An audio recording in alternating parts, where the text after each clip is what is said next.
안녕하십니까. 문상길입니다.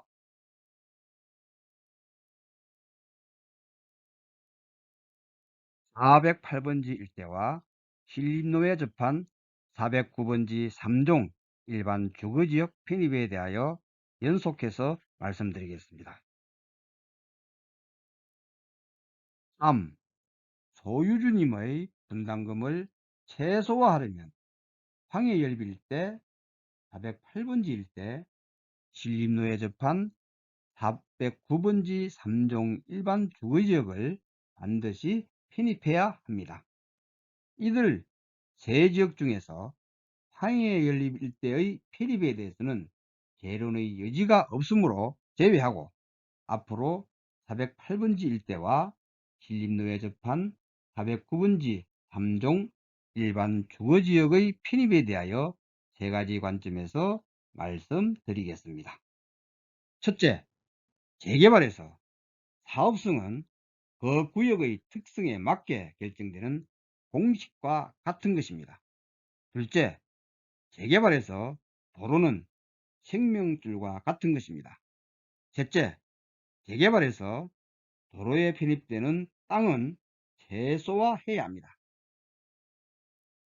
첫째, 재개발에서 사업성은 그 구역의 특성에 맞게 결정되는 공식과 같은 것입니다. 누군가가 우리는 사업성을 높이려고 불철주야 뛰고 있다 라고 말합니다. 이 말은 말장난에 불과합니다.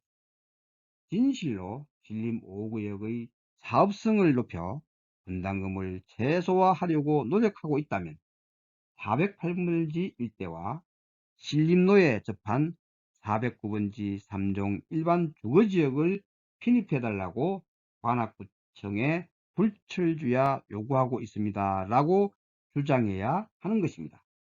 그래서 묻고 싶습니다. 우리는 사업성을 높이려고 불철주야 뛰고 있습니다 라는 말은 관악구청, 서울시청, 그 외 많은 관계인의 연줄과 로비로 특혜를 받아 사업성을 높이겠다는 말인가요? 양평고속도로 사건을 보세요. 대통령 가족도 특혜 시비에서 벗어날 수 없는 시대입니다. 재개발에서 로비하고 말 잘한다고 사업성을 높여주는 것이 아닙니다. 그리고 밉다고 사업성을 깎아버리는 장사 속 애누리 같은 것이 아닙니다. 그래서 재개발에서 사업성은 그 구역의 특성에 맞게 결정하는 공식과 같은 것입니다. 그러니까 진정 사업성을 높이려면 사업성을 높일 수 있는 인접구역을 편입해야 하는 것입니다.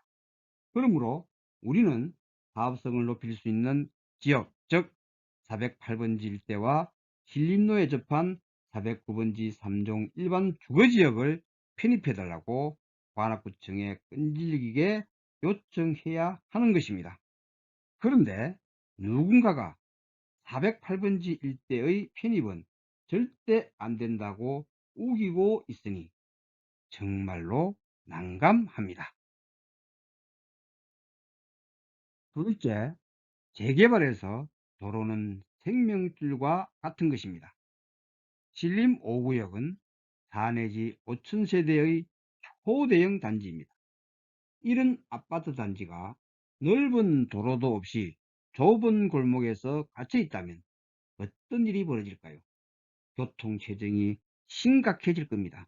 그래서 주택건설기준 등에 관한 규정 제25조에서 2000세대 이상 아파트 단지의 경우 20m 이상의 도로가 개설되어야 한다라고 규정하고 있습니다. 이 규정을 기준으로 건축심의와 교통영향평가 등을 통해 교통체증을 유발하지 않도록 세부적으로 도로폭을 결정하게 되는 것입니다.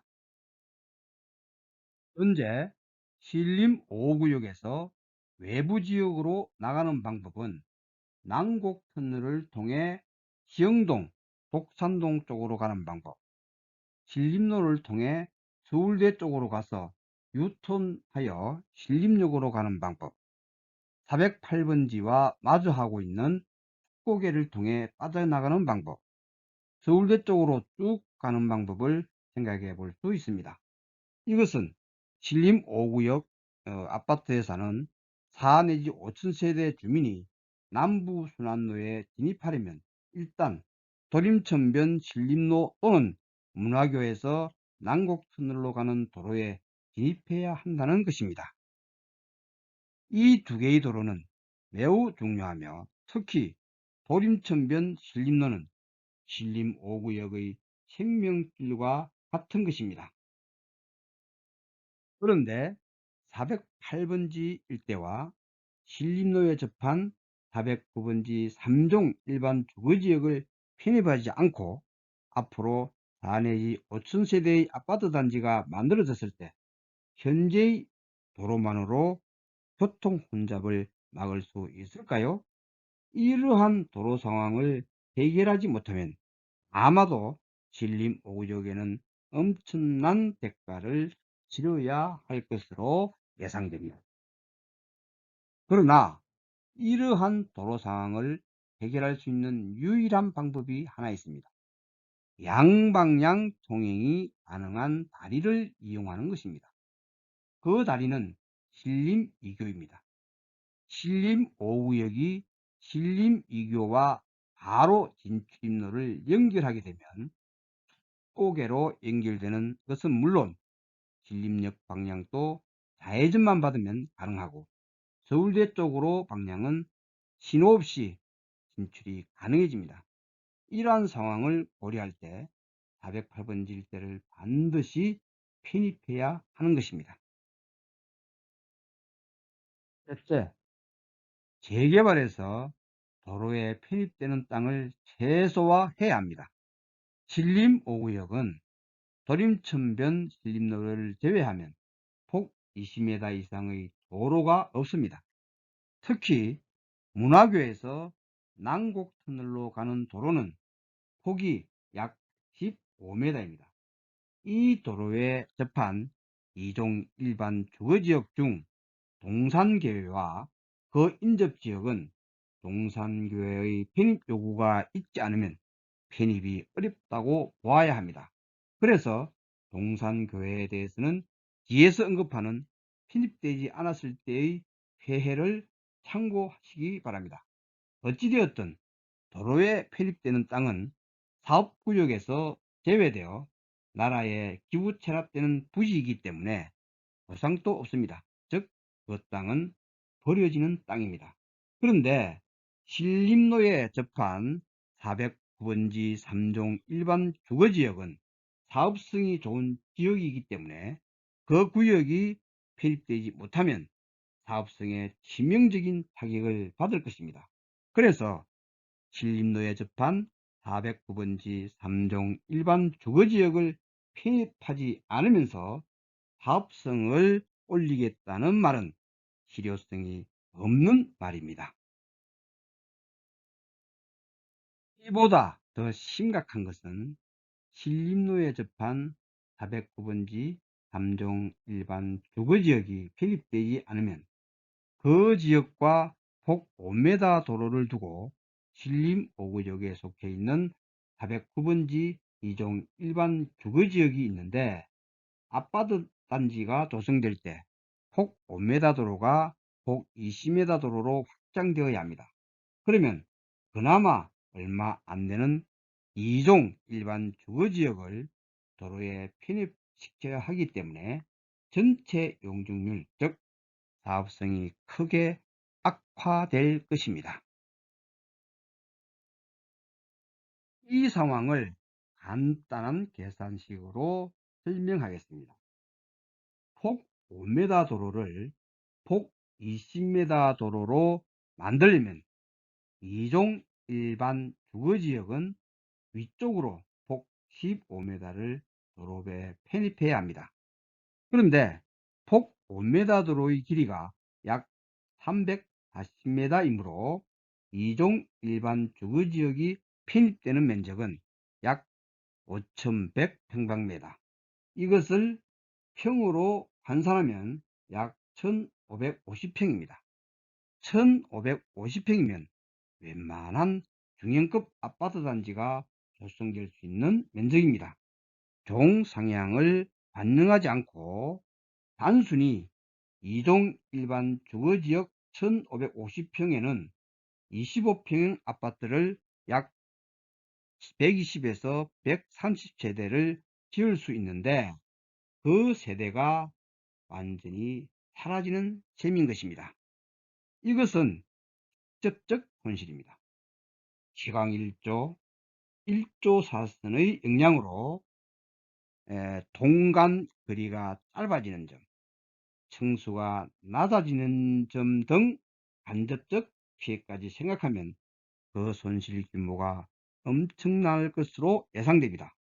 이와 같은 사실을 간과하고 사업성을 높이겠다라는 말은 정말 어불성설입니다.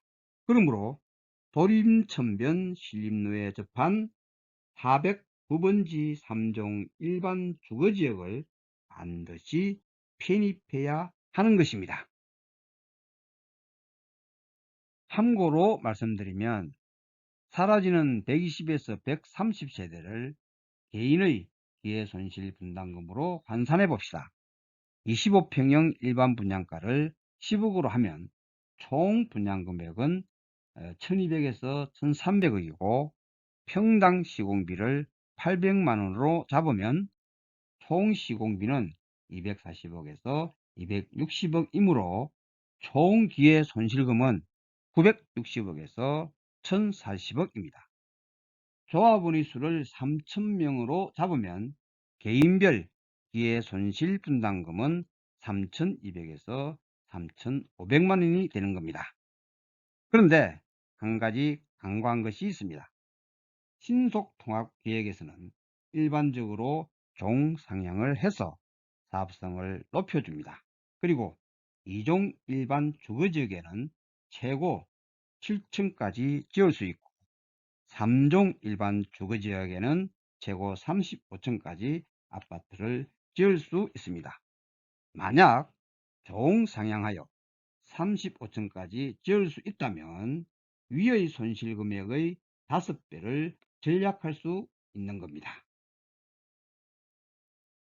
결론적으로 신림 5구역의 사업성을 높일 수 있는 지역, 즉 황해 연립 일대 2종 또는 3종 일반 주거지역인 408번지 일대 도림천변의 신림로에 접한 409번지 3종 일반 주거지역을 편입해달라고 지금이라도 관악구청에 요구해야 하고, 그 요구를 관철시켜 신림 5구역 소유주의 분담금을 최소화함으로써 모든 소유주님이 입주해야 할 것입니다.